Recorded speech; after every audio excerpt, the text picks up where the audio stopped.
ঈদের ছুটিতে রাজধানীতে সরকারি জরুরি সেবা নিরবচ্ছিন্নভাবেই চলেছে।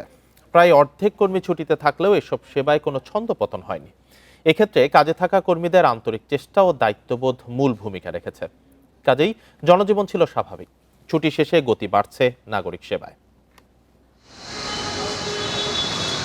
ঈদের ছুটি দীর্ঘ, কিন্তু লোকবল কম। ফলে নগরের পরিবেশ ঠিক রাখা সংশ্লিষ্টদের জন্য বেশ কষ্টকর হয়ে ওঠে।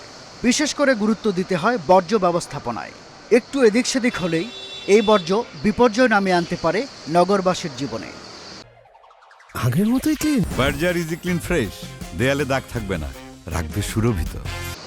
রাজধানীর মাতোয়াইলে ল্যান্ডফিলের কর্মতৎপরতাই বলে দেয় ছুটির সময় সতর্ক থাকতে হয়েছে সিটি কর্পোরেশনের কর্মীদের।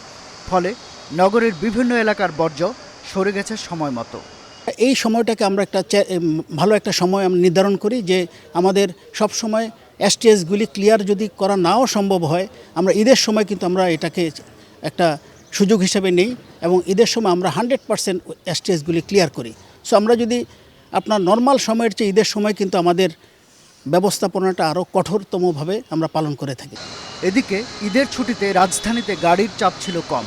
তারপরও সড়কে শৃঙ্খলা বজায় রাখতে নগর জুড়ে ছিল ট্রাফিক পুলিশের সতর্ক পাহারা।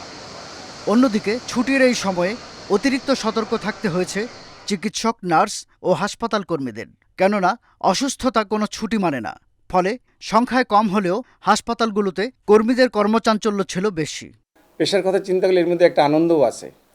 একটা দুস্থ রোগীকে একটু সহানুভূতি সহকারে চিকিৎসা করতে পারলে বা তাদেরকে যদি একটু সহায়তা করতে পারি, তাহলে আমার মনের দিক থেকে ভালো লাগে।